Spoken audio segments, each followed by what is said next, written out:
sobrevive. E hoje, a Andressa Urach, que já está aqui no estúdio, vai contar pra gente a história incrível de superação do Leandro. Boa tarde, Andressa. Boa tarde para ti, Mota, e boa tarde para todos que estão em casa também. Bom, o Leandro, ele passou por um acidente de trânsito terrível. Ficou muito tempo no hospital, esteve entre a vida e a morte e perdeu os movimentos das pernas. Mas com muito esforço e a filha como motivo para ele viver, ele superou tudo isso. Vamos acompanhar essa história.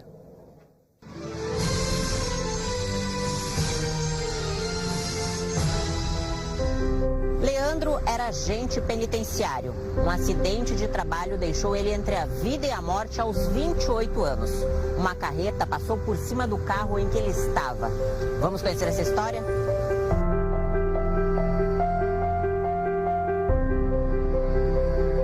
Dia 17 de janeiro de 2011, eu e o colega saímos para viajar, destino Alegrete. Nós trabalhávamos na equipe de inteligência do gabinete do superintendente, então a nossa função era fazer relatório a respeito dos presídios. Nós saímos de manhã de Porto Alegre e o combinado era até o meio-dia. Eu dirigia, que era metade do caminho mais ou menos, próximo a São Gabriel, e depois eu passava para ele a viatura e ele assumia o restante da viagem. E pelos relatos, porque como eu tive um traumatismo craniano, apagou umas 4 horas de memória. Numa ultrapassagem mal sucedida, estávamos acima da velocidade e ele tentou ultrapassar uma carreta e desistiu, e quando ele voltou, ele entrou embaixo dessa carreta que estava com 30 toneladas de ferro em cima e acabou mastigando o nosso carro embaixo dos eixos. O que relatou foi o próprio caminhoneiro, que ele ficou 10 meses ainda no hospital também, que a carreta tombou, ele ficou preso nas ferragens, então ele ficou 10 meses no hospital e quando ele saiu ele deu esse relato na ocorrência. Fiquei preso nas ferragens, ele infelizmente morreu na hora, o meu colega estava dirigindo, eu fiquei preso nas ferragens e nesse momento passou um agricultor na beira da estrada e desceu lá no barranco para ver se alguém estava vivo. E daí resolveu me puxar de dentro do carro, viu que eu estava respirando e parou um carro na beira da BR-290, próximo a Rosário do Sul, onde foi o acidente, e desceu um senhor lá no acidente, no local, e era um médico da Argentina. Ele prestou os primeiros socorros, o que foi fundamental, né, para mim sobreviver até a chegada da UTI móvel, da ambulância. Eu cheguei no hospital com um traumatismo craniano, eu perdi a orelha direita, eu desloquei o maxilar, eu quebrei os 2 braços, 3 costelas, a bacia, perfurei o pulmão e o coração e tive lesão medular. Como é que foi para você receber todos esses diagnósticos? Foi bem difícil. Eu estava ali no Cristo Redentor há uns 5, 6 dias na UTI. E daí quando me tiraram da UTI, foram me levando para o quarto, que eu comecei a acordar mesmo, porque os olhos estavam muito inchados devido ao traumatismo. E quando eu comecei a acordar e a ver onde eu estava, um pouco tempo depois um médico foi no quarto conversar comigo, que era um cirurgião, um neurocirurgião, e daí ele disse: tu teve uma lesão gravíssima, nós vamos te operar para te poder sentar, para te não passar o resto da vida deitado. Então eu não tive uma preparação, foi o primeiro impacto que eu tive, foi esse: tu não vai mais caminhar, tu vai passar o resto da vida sentado, porque a gente vai te operar, senão tu ia ficar só deitado. E daí começou a passar um filme na minha cabeça, a filha com 6 meses de idade, e eu pensando já na minha vida toda numa cadeira de rodas, e eu saí já do hospital depois de 50 dias com uma cadeira de rodas motorizada já, porque nem os braços eu conseguia mexer, eu recebia comida na boca.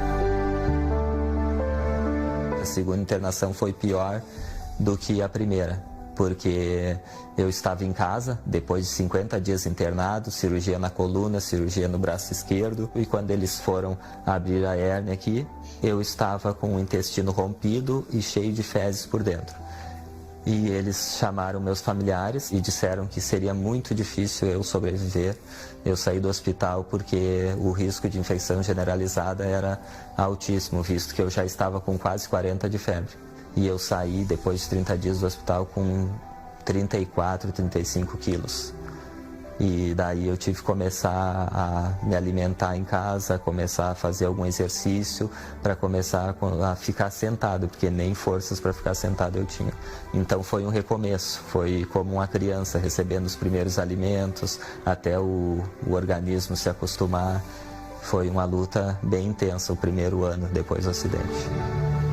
Só, tenta segurar, barriga, chupa ela. O momento que mais me marcou, assim, depois que eu saí do hospital, foi quando eu estava em casa e a minha filha estava ali com 8, 9 meses dentro do chiqueirinho, brincando, e ela começou a pegar no sono e eu fui arrumar ela e eu não tinha forças para arrumar a minha filha que estava dormindo tortinha.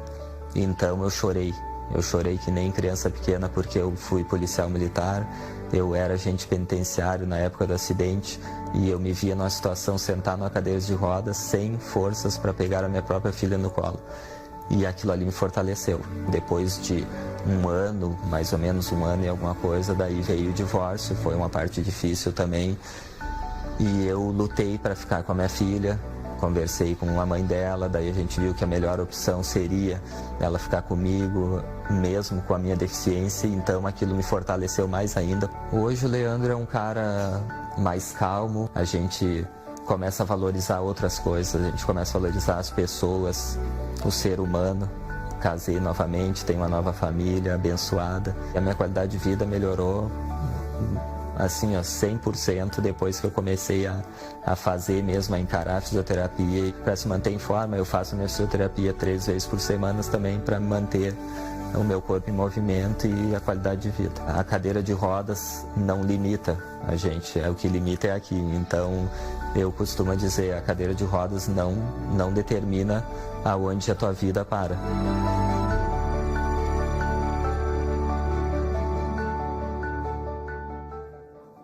Diante de tudo que o Leandro sofreu, ele realmente ele contrariou, na verdade, todas as previsões que os médicos davam, né?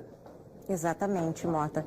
E a filha dele foi o que mais deu força para ele conseguir passar por todas essas dificuldades. Como ele mesmo relata, o momento mais difícil dele foi quando a menina estava no berço e ele não conseguia movimentar ela. Então, assim, foi muito difícil para ele, mas graças a Deus ele está vivo por um milagre também. A filha dele tem um amor, é lindo de ver os dois. Parabéns, Leandro, por você ser um ótimo pai. Obrigado por compartilhar a tua história com a gente. E fica um alerta para você de casa, para cuidar com ultrapassagem no trânsito, né? Infelizmente, essa fatalidade aconteceu, o colega do Leandro acabou morrendo nesse acidente. E fica esse alerta para a gente, não faça ultrapassagem. É melhor a gente perder um pouquinho mais de tempo para chegar no local e chegar com vida, porque a gente não sabe se vai voltar vivo para casa, não é mesmo? Então, fica essa mensagem para você refletir. E, gente, muito obrigada. Mais uma vez, Mota, muito obrigada por permitir a gente estar aqui contando essas histórias lindas de superação do meu povo gaúcho. E se você tem alguma história incrível de superação, conta aqui pra gente no quadro Eu Sobrevivi. O nosso e-mail é eusobrevivirs@gmail.com e vai também lá na minha rede social. Quando você estiver assistindo o quadro Eu Sobrevivi, tira uma foto da televisão e me marca no teu Instagram e comenta o que você está achando. Porque para mim e para minha equipe, para o Mota, né, Mota, é muito importante a tua opinião. Muito obrigada e Deus abençoe vocês. Um ótimo final de semana.